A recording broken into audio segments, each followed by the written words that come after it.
আমরা এখন এই প্রশ্নটার সমাধান ইজি ম্যাথ বই থেকে করব। আমাদের ইজি ম্যাথ বইয়ে প্রত্যেকটা প্রশ্নের সাথে একটা করে কিউআর কোড দেওয়া রয়েছে, যেই কিউআর কোড স্ক্যান করা মাত্রই ওই নির্দিষ্ট প্রশ্নটির সমাধানের ভিডিও আপনারা দেখতে পাবেন, যেটি আপনাদের জন্য অনেক বেশি উপকারী হবে।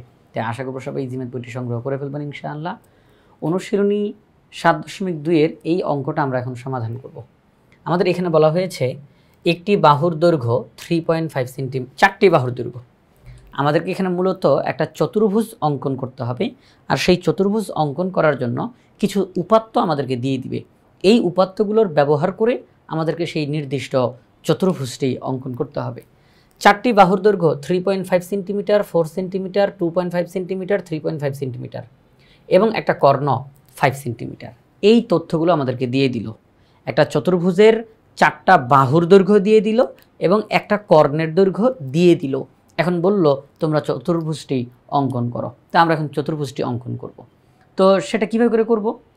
দেখেন, আমরা যখন কোনো একটা চতুর্ভুজ অঙ্কন করি, তো এই যে একটা কর্ণ, এই যে একটা কর্ণ দেখেন, আপনি যদি এই নিচের অংশটার দিকে না তাকান তাহলে উপরের অংশটা একটা ত্রিভুজ মনে হবে না? ত্রিভুজ মনে হবে। আমরা জানি যে ত্রিভুজের যে কোনো দুই বাহুর সমষ্টি তৃতীয় বাহুর চেয়ে বড় হয়। তাহলে আমরা যদি এই দুইটা বাহুকে একত্র করি, এই বাহুটাকে আর এই বাহুটাকে, এই দুইটা বাহুকে যদি যোগ করি, তাহলে যোগফল অবশ্যই এই বাহুটার চাইতে বড় হবে। আমি যদি এখন হাতটা উঠাই নিই, তাহলে চতুর্ভুজের মধ্যে এই দুই বাহুর যোগফল এই কর্ণের চাইতে বড় হবে। যদি এই দিক দিয়ে তাকাই, এই দুই বাহুর যোগফল এই কর্ণের চাইতে বড় হবে। তো এই কথাটাই এখানে লেখা রয়েছে, যাতে করে আপনারা পরবর্তীতে কেউ কনফিউশনে না পড়েন, এই জন্য আর কি মূলত বললাম। তো এখন আমাদেরকে যেই কাজটা করতে হবে, এই 4টা বাহু এবং একটা কর্ণ দিয়ে আমরা চতুর্ভুজটা অঙ্কন করব। আমরা লিখলাম, মনে করি চতুর্ভুজের 4টা বাহুর দৈর্ঘ্য আমরা প্রত্যেকটার নামকরণ করে দিলাম। a = 3.5 centimetre, b = 4 centimetre, c = 2.5 centimetre, d = 3.5 centimetre এবং একটা কর্ণ e = 5 সেন্টিমিটার দেওয়া আছে। তো আমাদেরকে বলল যে আমরা এখানের মধ্যে যখন কর্ণটা আঁকবো, এক পাশ এটা একটা ত্রিভুজের মতো দেখা যাবে, যে কোনো দুই বাহুর যোগফল তৃতীয় বাহুর যদি বড়, এই জিনিসটা এখানে প্রকাশ করছে আর কি জিনিসটা। তো আমরা এখন চতুর্ভুজটা অঙ্কন করব। এখানের মধ্যে এই যে বাহুগুলোর দৈর্ঘ্য এখানের মধ্যে আঁকা হলো। তো আপনাদের যেন কারো সময় নষ্ট না হয়, এই জন্য ঠিক এই অংশটুকু আমি এখন নোটের মধ্যে উঠিয়ে, ঠিক এই অংশ আমি এখন নিয়ে যাব। আমি মূল চিত্রটা আমি কি করব আমি একটু বলি। আমি মূল যেই চিত্রটা, এটা আপনাদেরকে এঁকে দেখানোর চেষ্টা করবো ইনশাআল্লাহ, এবং মূল চিত্রটা একদম ভালো করে এঁকে দেখানোর পরে এরপরে এখান থেকে অঙ্কনের বিবরণটা আপনাদেরকে দেখিয়ে দিব, তাহলেই কমপ্লিট হয়ে যাবে। তাহলে চলেন আমরা এই অঙ্কটা করার জন্য চলে যাই নোটের মধ্যে। আচ্ছা, তো আমরা এই যে সেই তথ্যগুলো এখানে মধ্যে নিয়ে আসলাম, তাহলে আমাদের সময়টা বেঁচে গেল, তাই না? সময়টা বেঁচে গেল, আমরা সবগুলো বাহুকে এখানে মধ্যে নিয়ে আসলাম। এখন আমরা এখানের মধ্যে মূল চতুর্ভুজটা আঁকার চেষ্টা করব। এই জন্য আমরা সবার প্রথমে একটা রশ্মি টানবো এবং একটু লম্বা করেই টানবো। হ্যাঁ, একটু বড় করেই টানবো। যে কোনো মাপের একটি রশ্মি আঁকি, যে কোনো একটি রশ্মি নিলাম। আমি এখন কোনো নামকরণ করব না, আমি মূল চিত্র শুধু এঁকে দেখাবো, এরপর অঙ্কনের বিবরণ থেকে আপনাদেরকে নামকরণটা দেখাবো। তো এই যে আমরা রশ্মিটা আঁকলাম, এখন যেহেতু একটা কর্ণ দেওয়া, তাহলে আমরা সেই কর্ণটাকে আমরা এখানের মধ্যে এঁকে ফেলবো। এই রশ্মিটা থেকে সেই কর্ণের মাপ নিয়ে কাটবো।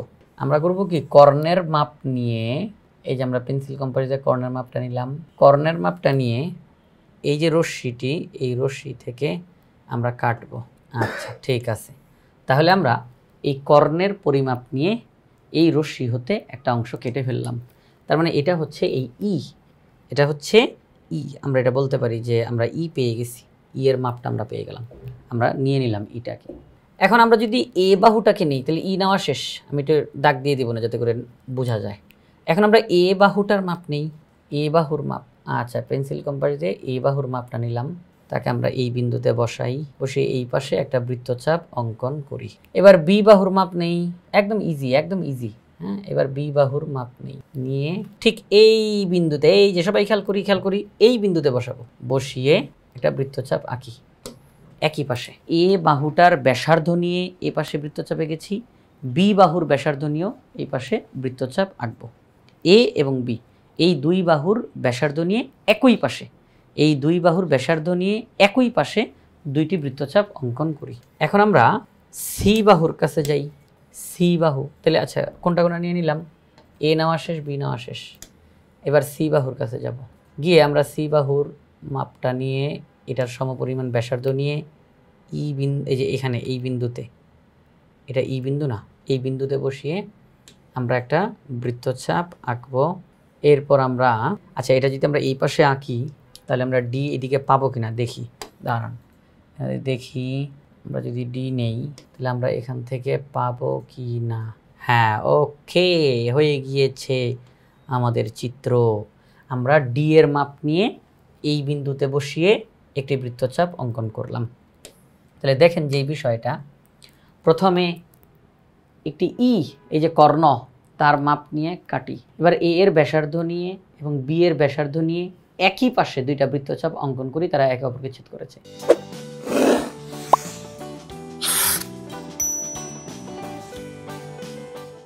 এরপরে সি এবং ডি এর ব্যাসার্ধ নিয়ে একই পাশে এবং এটার বিপরীত পাশে দুইটি বৃত্তচাপ অঙ্কন করি, তারাও একে অপরকে ছেদ করেছে। এখন আমরা স্কেল দিয়ে যোগ করে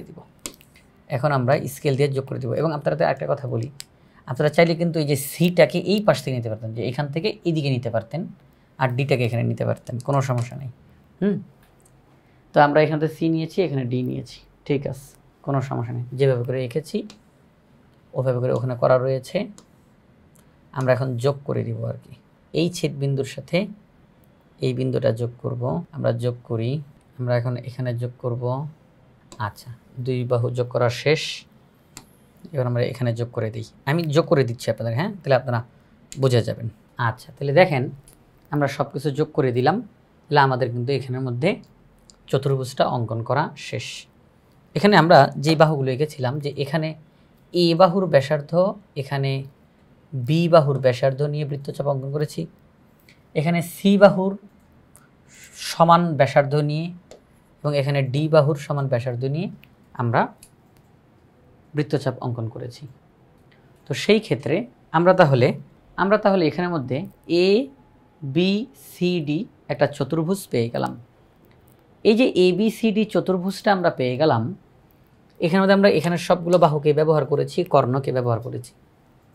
একটা চতুর্ভুজের 4টা বাহু এবং একটা কর্ণ আমাদেরকে দেওয়া ছিল, আমরা সেগুলো ব্যবহার করেই এখানে চতুর্ভুজটা অঙ্কন করলাম। চতুর্ভুজটার নাম কিন্তু এ বি সি ডি না, এই বাহুর নাম এ, এই বাহুর নাম বি, এই বাহুর নাম সি, এই বাহুর নাম ডি। এখানে নামকরণ আমরা একটু পরে আমাদের ইজি ম্যাথ বই থেকে আপনাদেরকে দেখাচ্ছি, কোনো সমস্যা নেই। আমার মূল উদ্দেশ্যটা হচ্ছে আমি যে মূল চিত্রটা আপনাদেরকে আগে এঁকে এঁকে দেখাবো। তাহলে আশা করি আপনারা সবাই এই মূল চিত্রটা আঁকা বুঝে গিয়েছেন, যে যখন 4টা বাহু এবং একটা কর্ণ দেওয়া আছে কীভাবে করে আমরা চতুর্ভুজটা অঙ্কন করতে পারি। আমরা যদি ইজি ম্যাথ বইয়ে তাকাই তাহলে একই রকমভাবে সব কিছু করা হয়েছে, এখন নামকরণ করা হয়েছে। যে কোনো রশ্মি, তো দেখেন যেই বিষয়টা, যে কোনো রশ্মি বিই থেকে ই এর সমান করে বিডি রেখাংশ কেটে নেই, বিই থেকে ই এর সমান করে বিডি অংশ কেটে নেই, বি ও ডিকে কেন্দ্র করে যথাক্রমে এ ও বি এর সমান ব্যাসার্ধ নিয়ে বিডি এর একই পাশে দুইটি বৃত্তচাপ আঁকি, বি ও ডিকে কেন্দ্র করে এ এবং বি এর সমান ব্যাসার্ধ নিয়ে একই পাশে দুইটি বৃত্তচাপ অঙ্কন করি।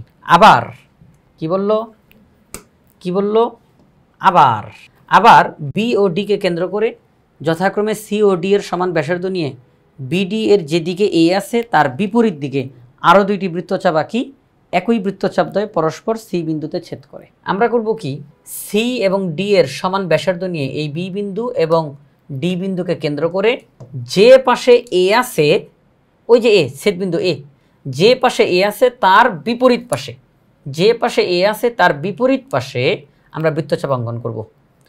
বি বিন্দুকে এবং ডি বিন্দুকে কেন্দ্র করে যথাক্রমে সি এবং ডি এর সমান ব্যাসার্ধ নিয়ে এ যেই পাশে আছে তার বিপরীত পাশে আমরা বৃত্তচাপ অঙ্কন করব।